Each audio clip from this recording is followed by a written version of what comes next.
Friends, എൻ്റെ ഏറ്റവും പ്രിയപ്പെട്ട ചെടികളെല്ലാം കൊത്തി നശിപ്പിച്ചിട്ടും കോഴിക്കുട്ടന്മാരെ എനിക്കൊന്നും പറയാൻ പറ്റത്തില്ല. ഞാനൊരു കാര്യം പറഞ്ഞില്ലായിരുന്നോ, അവന്മാർ ചെയ്യുന്നൊരു ഉപകാരം കൊണ്ടാണ്. ആ ഉപകാരം എന്താണെന്ന് കാണിക്കാമെന്ന്.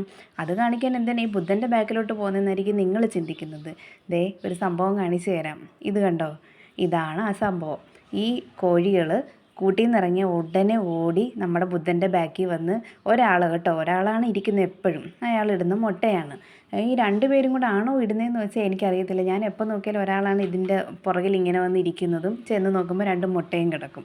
അപ്പോൾ ചില ദിവസമാണെങ്കിൽ കൂട് തുറക്കാൻ നമ്മൾ വൈകുമോ എവിടെയെങ്കിലും പോയിട്ട് വന്നാൽ കൂട്ടിൽ വിട്ടേക്കും. ഇതേണ്ട പിറ്റേ ദിവസത്തെ കാഴ്ച ഞാൻ കാണിച്ചു തരാം. കൂട്ടിൽ നിന്ന് ഇറക്കാൻ താമസിച്ചു പോയി. വെയിറ്റ് ചെയ്ത് നിൽക്കുമോ ഞാൻ ചെല്ലുന്നത് നോക്കി. ദേ കണ്ടോ മുട്ടയിട്ട് വെച്ചേക്കുന്നത്. കൂട് തുറക്കേണ്ട താമസം രണ്ടും കൂടി ചാടി ഇറങ്ങിയിട്ട് പുറകു വശത്തേക്ക് ഒരൊറ്റ ഓട്ടം. അവിടെ മിക്കവാറും ഞാൻ ചോറിട്ടേക്കും. അത് തിന്നാനാണ് ഈ രണ്ടുപേരും കൂടെ ഓടുന്നത്. ഇത് കണ്ടോ, നമ്മുടെ മുട്ട അധികം അഴുക്ക് പറ്റാറില്ല. കാര്യം ഞാൻ വാങ്ങിക്കുന്ന കോഴിത്തീറ്റയെന്നുള്ള ആ ഇത് തന്നെയാണ് അവിടെ വിതറി ഇട്ടേക്കുന്നതും. അതുകൊണ്ട് തന്നെ അധികം അഴുക്കൊന്നും പറ്റാതെ നമ്മുടെ നല്ല സുന്ദരി മുട്ടയായിട്ട് നമുക്ക് കിട്ടും.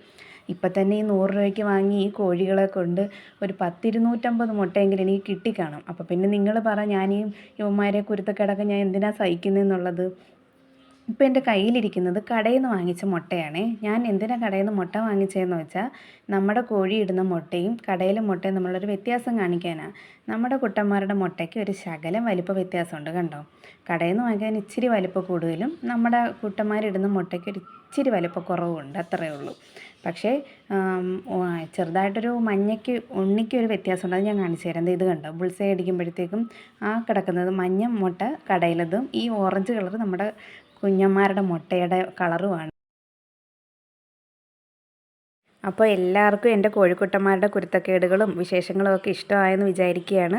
അപ്പോൾ എല്ലാവരും തീർച്ചയായിട്ടും സബ്സ്ക്രൈബ് ചെയ്ത് ലൈക്ക് ചെയ്ത് കമൻറ്റൊക്കെ ചെയ്ത് എന്നെ ഒന്ന് സപ്പോർട്ട് ചെയ്യണം കേട്ടോ. അപ്പോൾ തീർച്ചയായിട്ടും അടുത്ത വീഡിയോ ആയിട്ട് ഉടനെ വരാമേ.